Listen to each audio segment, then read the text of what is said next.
छोड़ो पढ़ाई पकड़ो कढ़ाई के बाद आ गया छोड़ो पत्रकारिता करो नेतागिरी। हमारा देश 15 अगस्त 1947 में आज़ाद हो गया था, लेकिन हमारा देश 15 अगस्त 1947 को ब्रिटिश शासन से आज़ाद हुआ था। ब्रिटिश शासन से आज़ादी पाने के बाद भी आज हम अपने ही देश में आज़ाद होकर नहीं जी पा रहे हैं। दरअसल बीते कुछ दिनों से लगातार उत्तर प्रदेश में हत्याएं हो रही हैं, और जब इस मामले में सरकार या प्रशासन से सवाल पूछे जाते हैं तो यह लोग चुप्पी साध लेते हैं। बता दें, बीते सोमवार को बलिया में एक पत्रकार की गोली मारकर हत्या कर दी गई थी। इस मामले में आज पत्रकारों ने जब उत्तर प्रदेश के उप मुख्यमंत्री केशव प्रसाद मौर्य, मैं एक बार फिर से नाम को दोहराना चाहूंगा, उत्तर प्रदेश के उप मुख्यमंत्री केशव प्रसाद मौर्य से सवाल किया गया तो उन्होंने पत्रकारों को जवाब देते हुए कहा, पत्रकारिता छोड़ दो और नेतागिरी करो। सराय नाइट पत्रकारों के साथ कैसे न्याय होगा सर? समस्या गौशालाओं की है। सर कैसे न्याय होगा सर? सराय नाइट पत्रकार जो पिटे हैं कैसे न्याय होगा?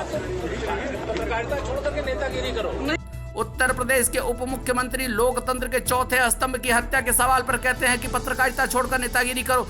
जवाब सही है उनका, लेकिन अब मेरा सवाल है उनसे, अगर पत्रकार नेता बन जाएगा तो पीड़ित और आम जनमानस की आवाज को कौन उठाएगा? नेता बनना ना बनना अपनी जगह है, लेकिन क्या इस मामले में उप मुख्यमंत्री को इस तरह का बयान देना सही है? उनके इस बयान के बाद उप मुख्यमंत्री केशव प्रसाद मौर्य पर कई तरह के सवाल उठने लगे।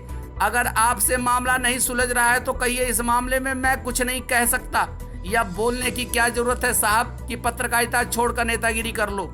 एक तो जनता की आवाज उठाने वाले पत्रकार जो रात और दिन सच को उजागर करने के लिए लगे रहते हैं, उनकी हत्या कर दी जाती है। और तो और जब इस मामले में सवाल पूछो तो जवाब मिलता है पत्रकारिता छोड़कर नेतागिरी करो।